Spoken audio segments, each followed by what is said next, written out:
Hey guys, welcome back to the channel. Make sure you got your wine, your water, or your rolling tray because today we are diving into LoveCraft country. Please sit back and relax. I don't know what you're watching this on right now, but set it up because this might be a long one. But yeah, I will be talking about every single episode. I'm going 1 through 10. I really worked hard on this. I sat here, like, as I was watching it, I took notes of everything that I saw. If I missed anything, please comment below. I just want to show how important this show was, aside from like all the magic and stuff, like what was really going on the screen and like what some people may have missed and how it ties into everything that we're going through today. So yeah, I hope you guys liked the video. If you haven't subscribed yet, hit the subscribe button right now. Give this video a thumbs up. Did you do it? Okay, now you can watch the video. I'm gonna hit this bar one more time. I'm gonna sip this cup one more time. I'm gonna take this shot one more time. It's like suicide. Okay, so if you haven't seen LoveCraft, I don't know why you're here unless you just like spoilers. Then if you do, then stay because this is just a whole video full of spoilers. For those of you who have watched it, you already know who the characters are, but like let's just go over them anyway for maybe those who like spoilers. First off, we have Atticus Freeman, my man, my future husband. Okay, I'm speaking this. He is the main character here. Then we have his love interest, the baddest. Journey Smollett is that chick, okay? Like when it comes to these like slavery movies about just our history in general, like she's that girl. Like I feel like you can't even, if there's a march, if there was a speech, if somebody had a dream, Journey Smollett is there. Like that the casting is, put respect on my sis name. She's playing Letitia effin Lewis, but everybody called her Letty. And she is Tick's girl. That is his ride or die. His, Atticus, his name is Tick. And we have George Freeman, which is Uncle George, Tick's uncle. We have Miss Hippolyta Freeman. Okay, I am, therefore she is. Montrose Freeman. Shout out to Omar. If you know, you know. Then we have Christina Braithwaite. We have Ruby, who is Letty's sister. Then you have Dee, who is the daughter of Hippolyta and George. There's more characters, but we'll just focus on them for now. So now that we got that out of the way, we can dive into episode 1. Was anybody else like really confused when it first started? Like I didn't know what was going on. I had to rewatch episode 1, like just the beginning half of it, about 8 times because I didn't know what was going on. I was like, there's a monster, there's a baseball, there's that Jackie Robinson, and then I was like, what has happened? Then the intergalactic Asian girl came down and I was like, what is are we dreaming? I didn't know what was going on. But once I finally got into it, I was like, okay, wait, we're getting somewhere. It takes us to his Uncle George's store. And they have these books inside the window that say the Negro Travel Guide. Off rip, the fact that the Negroes needed a travel guide on how to be safe shows that nobody was free. They were not free. Tick ends up telling Uncle George that he got a letter from his father saying that he has a secret birthright that has been kept from him and that he needs to meet him down in Arden and come find out more about their family, but they end up having to save him. After he tells him about the letter, he ends up going to this bar to go talk to this guy, Sammy, or whatever. Sammy is like, oh, you're Montrose's son, He's like, yeah, Sammy is in a very compromising situation at the time with another man at the bar, if you know, you know. Which later clicks because Montrose was gay and he was messing with Sammy. So that was just like them pretty much foreshadowing for us. So now George, Tick, and Letty end up taking a trip to Arden, and on their way they show George take out a drawing that Dee, his daughter, gave him, and it has a drawing of Arithia Blue, which is a character that she made up that was like a space goddess or whatever. But Arithia was also the name of an Amazonian queen, just like when we see Hippolyta become an Amazonian warrior. So pretty much this whole episode was just kind of dragged out. Just all the action happened when they ended up going through something called a sunset town, or a sundown town?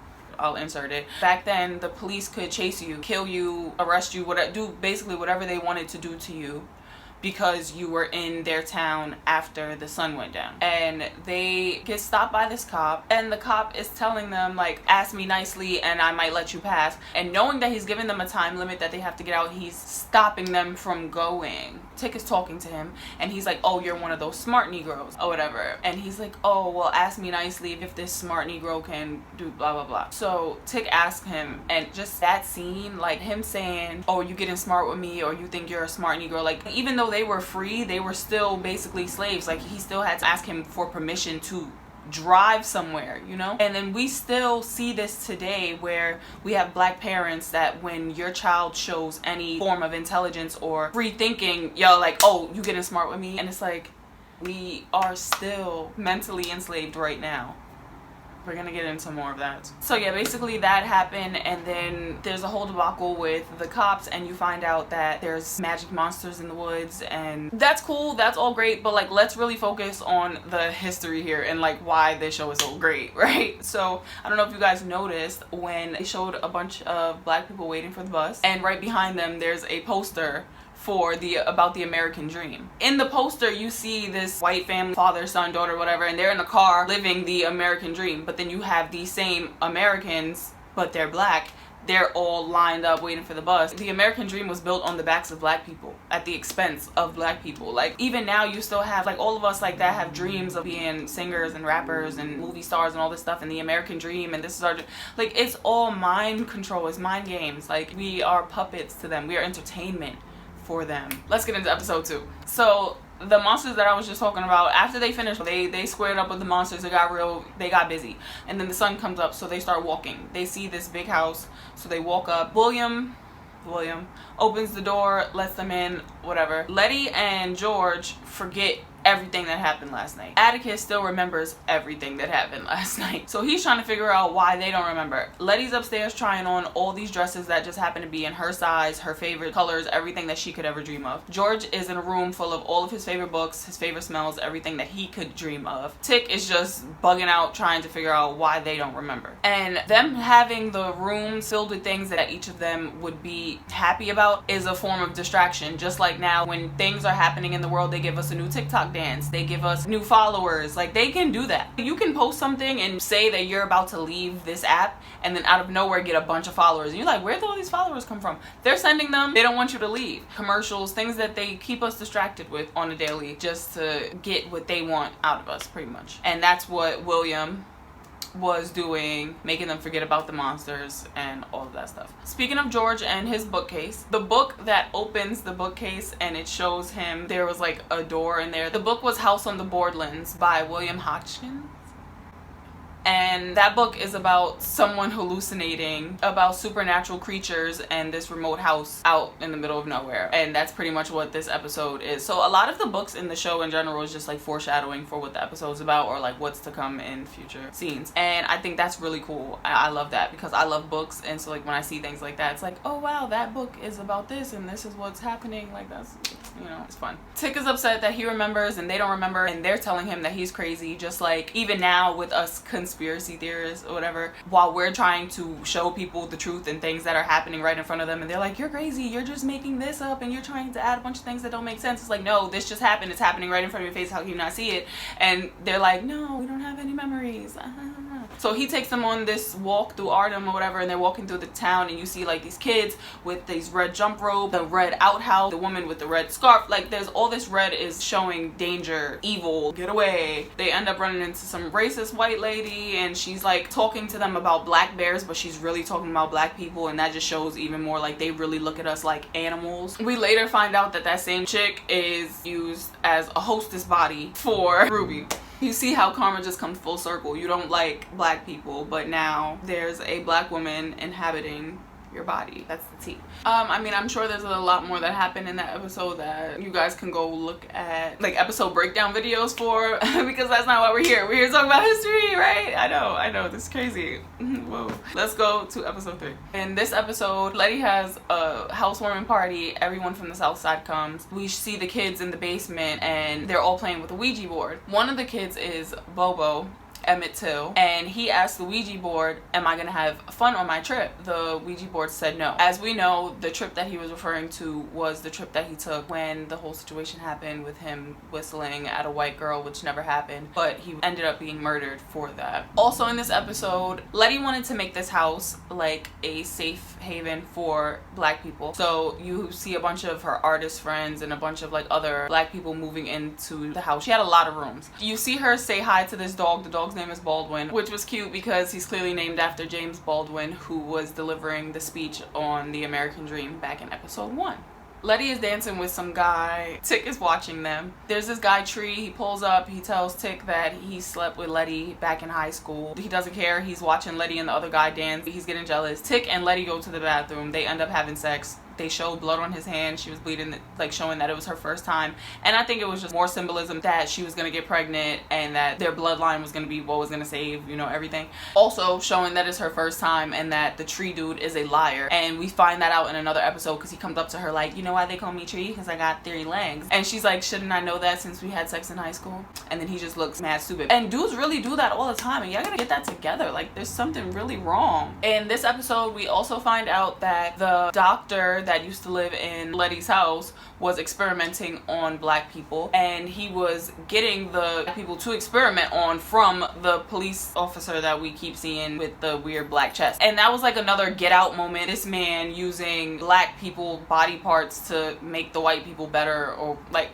that whole thing was crazy. So Letty gets a witch doctor that her mom knew to come to the house. She kills a goat and puts a protection spell on the house. As they're doing this spell, I just want to like, can we talk about this real quick? Because this is how the white man has been trying to keep us powerless and keep us down forever and still now. When you see them in that seance and they're calling on help, who shows up? The ancestors, their ancestors. When you're watching these like whitewashed movies and they're having exorcisms and all of these things, who shows up? They don't ever have no ancestors show up. It's always the power of Christ compels you, and it's always Jesus. But then they tell us that our ancestors are evil, and that us calling on our ancestors and knowing more about ourselves and tapping into spirituality is evil. But they do all of this. Like, this is what, it's cool when they do it. It's church when they, you know, drinking the blood of Christ and eating the bread and the body, and like, that's all cool, right? But if we sit with our crystals and set intentions and talk to our ancestors and, you know, build an altar, then, oh, we evil, we on some, like. Now on to episode 4. So here we have Montrose, drunk out his mind, holding the book that George gave him in episode 3 that he was supposed to give to Atticus.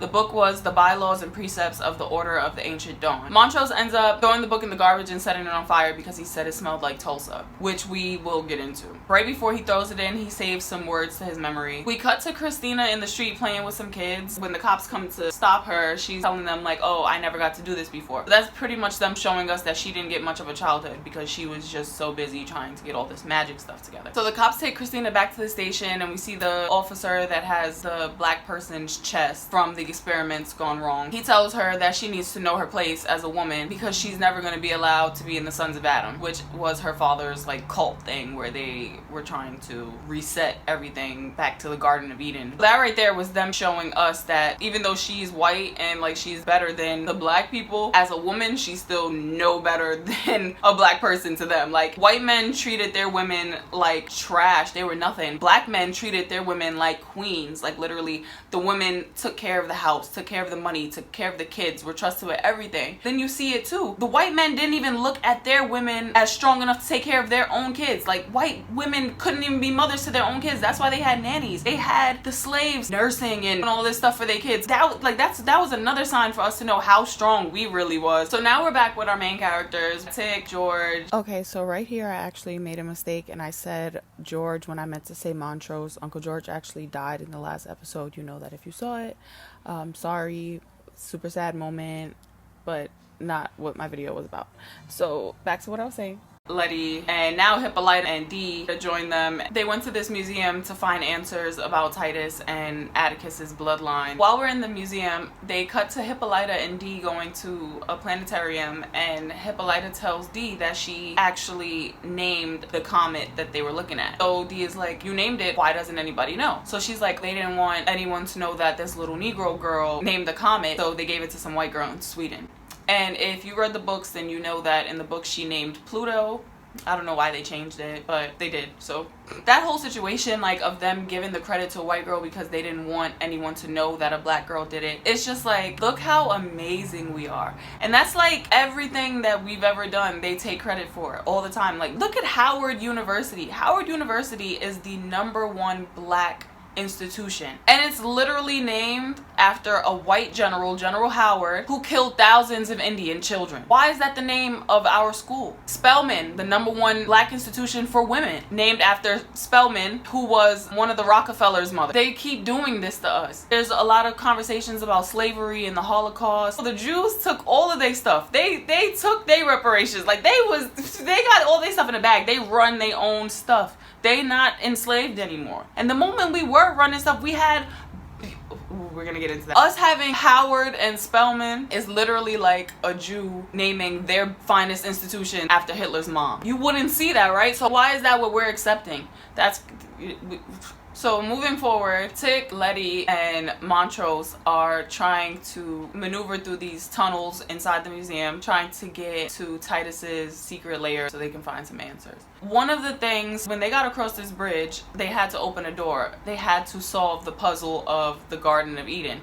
But this is Christina's dad's version, like the Sons of Adam, and their little book that Montrose had earlier that he burned. Their chain of events went Adam named, Eve, God brought forth monsters, monsters devoured, God smites Eve. What?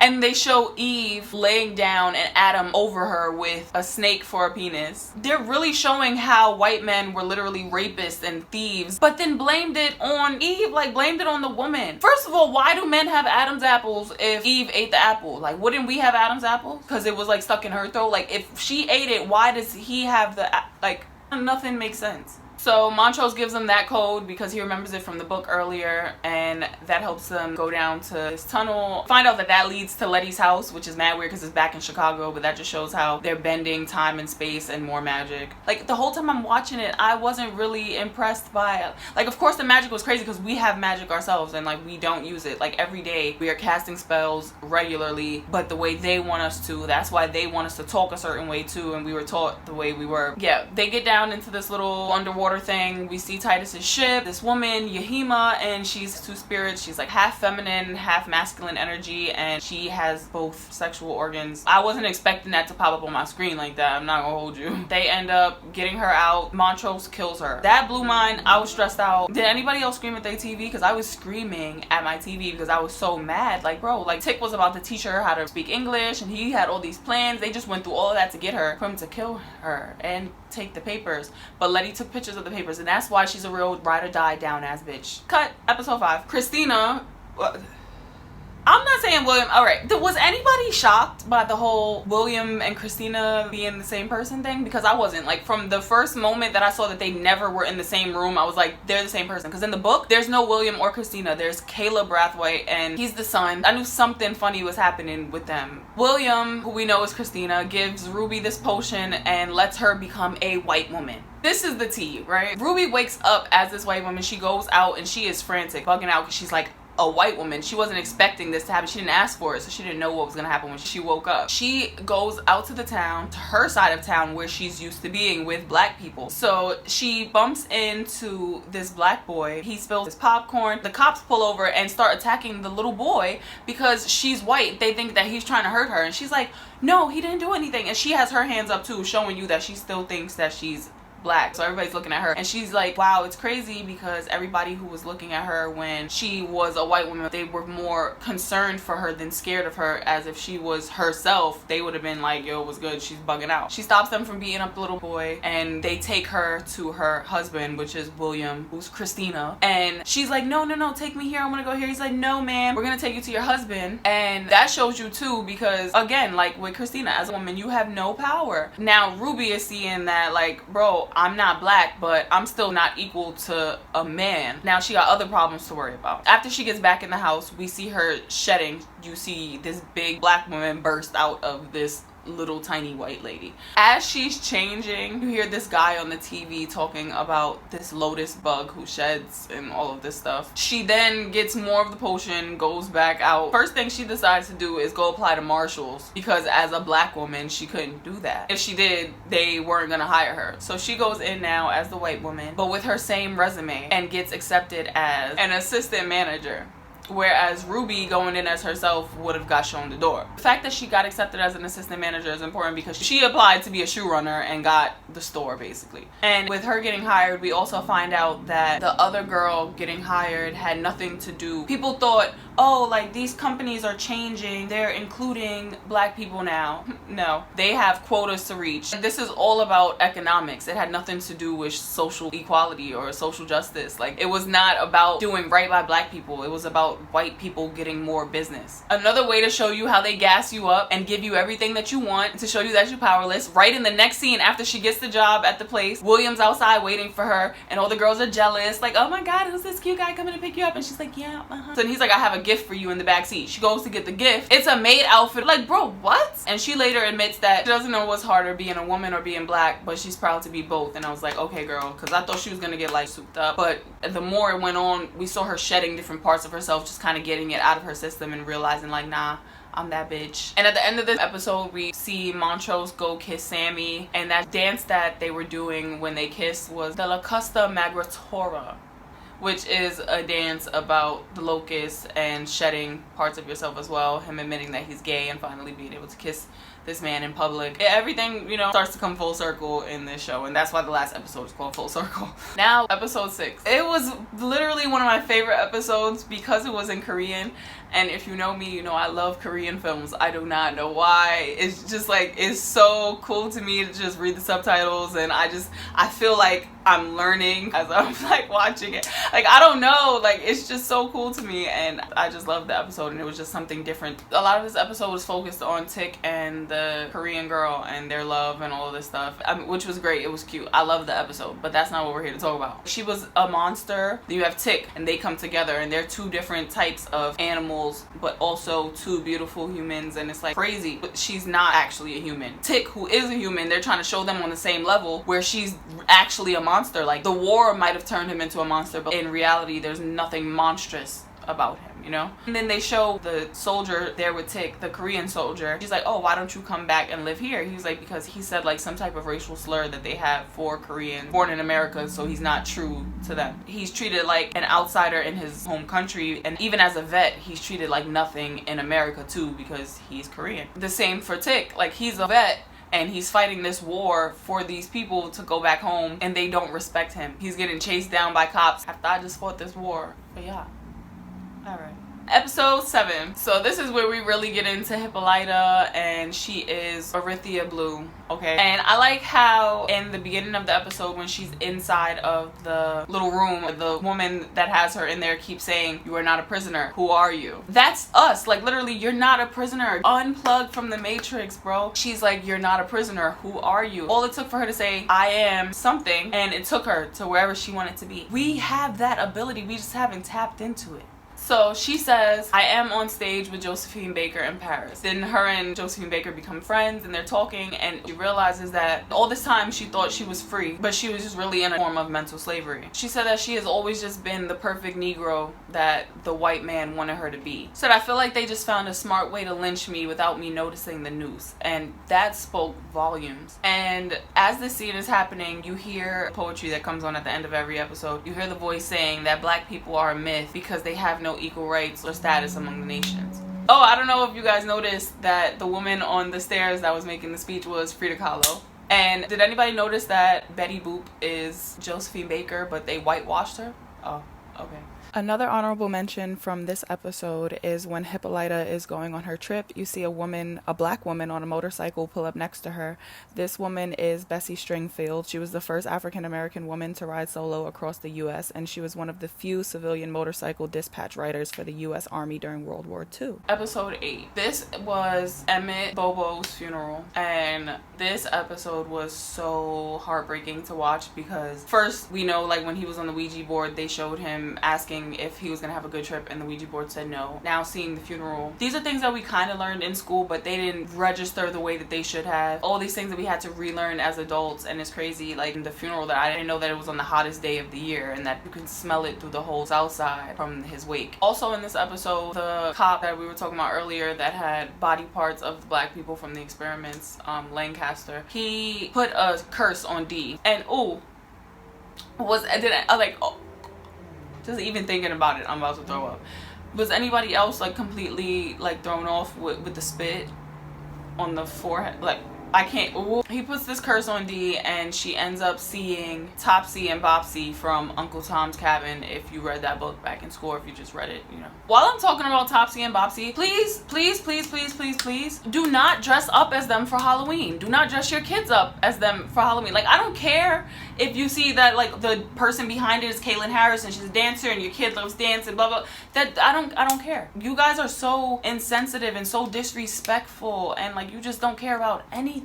These are literally black stereotypes. This is how they saw us. This is how they still see us. The red in the hair was symbolic of the pickaninny in animation, especially during the Jim Crow era. This is how they drew little dark-skinned girls in animation, adding on the offensive chicken and watermelon. Unfortunately, red design in black and brown hair stuck with the black girls' characters as representation of this is how you know how young they are. It's even taught in animation schools, and although they have removed the chicken and watermelon and made these characters not dumb and more powerful and positive, they still unfortunately hold the same design to them. But even to this day, it's still common design practice behind closed doors, and younger animators fight to get past this design stereotype. So yeah, don't dress up as them for Halloween. Moving on to episode 9. I was in here screaming at my TV. I was stopping it every 2 seconds to tell my mom why she didn't tell me about this. Like, this was crazy to me because when in school we heard about the Tulsa riots, and it was brushed over very lightly. It wasn't a big thing. So to know that this was such a big part of our history and it wasn't even taught to us is crazy. I'm not shocked. I mean, I know that so many other things weren't taught to us, but like it's crazy. And for them to just level it down to the Tulsa riots when it was really a whole massacre. They had nukes, tanks, set fire to everything and killed all these black people because we had Black Wall Street, because we had oil, because we were living. Black people were so powerful, and it killed them that they came back from the war and had no money and had no jobs, nothing to show for it, so they had to go tear down everything that we made. That's sick. And another thing, while we're talking about the Tulsa massacre, I need you guys to understand this right now. Unplug from everything and really listen to me. It's not a coincidence that the Red Summer of 1919, where the Ku Klux Klan was just out, you know, murdering black people, and then the Tulsa massacres in 2021, while there was also the Spanish flu pandemic going on at the same exact time. And now here we have the COVID flu pandemic happening while we also have George Floyd, Breonna Taylor, a bunch of other race wars happening against the police and a bunch of white people. Come on. And I'm tired of people saying that history repeats itself. History does not repeat itself. History changes. Things change. Things do get better. Things get worse. Things happen. History is not repeating itself. They are making it repeat itself. They are controlling things. They're making you guys do things. In this episode, we find out that all of the beatings that Montrose was given Atticus his whole life was due to his generational trauma from his dad beating on him. That's why our grandparents and like it's so much anger passed down, and the watch how you talk to me and that slave mentality and needing to feel power over someone because you felt so powerless.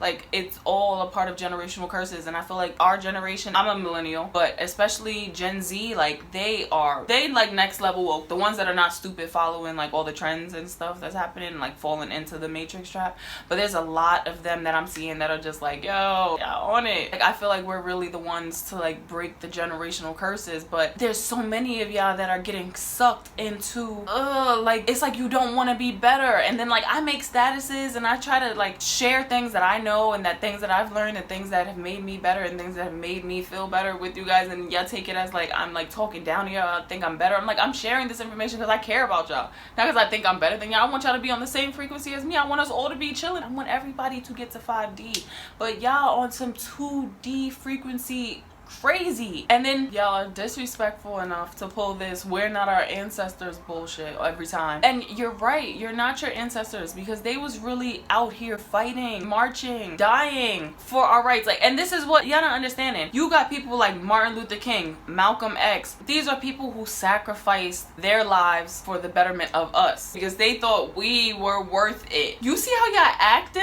Would you sacrifice yourself for us?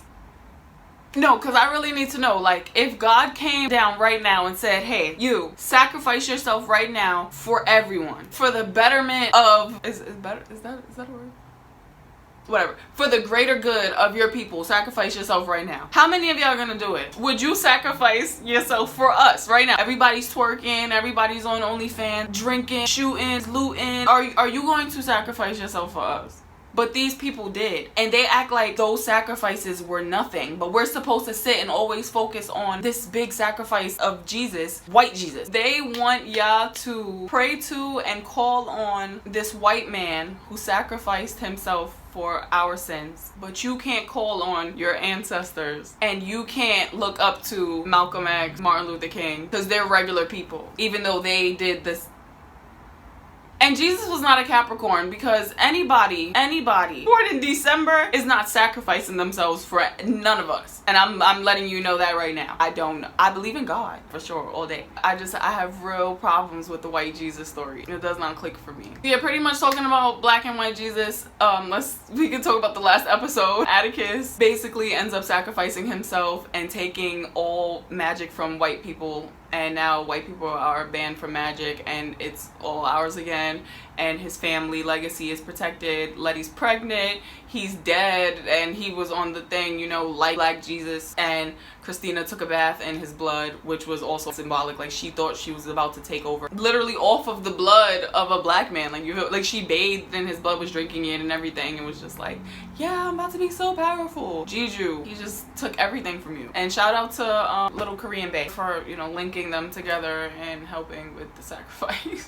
So yeah, basically what I got from this season of LoveCraft is that they better give me a season 2, and that we don't need white people to tell us that we're powerful. Like, we need to just take our power and just be powerful. Like, girl, charge your crystals, make your moon water, tap into your self-love. Stop letting these people tell you that loving yourself and knowing about your history is evil.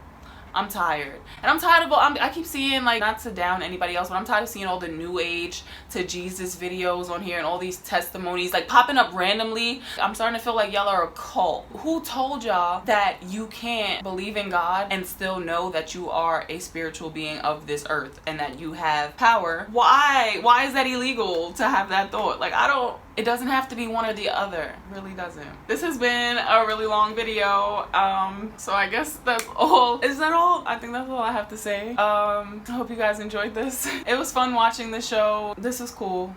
Thank you to everybody who wrote me and asked me to do this and actually cared about my opinion on this show. And thank you for giving me something good to watch. I am definitely looking forward to another season of this. Shout out to Notification Gang. I've been seeing y'all. Y'all have been on it lately. As soon as I upload, like, y'all there. I love it. I appreciate you guys so much. Again, we are on the road to 6K. We are at 5,961 subscribers today, so we're getting there. I'm so happy. Thank you guys, everybody who shares my videos, everybody who has been commenting. I appreciate you guys so much. I love these conversations that we have. It's so cool. Yeah, I will see you guys in my next video. Peace. I'm gonna hit this part one more time.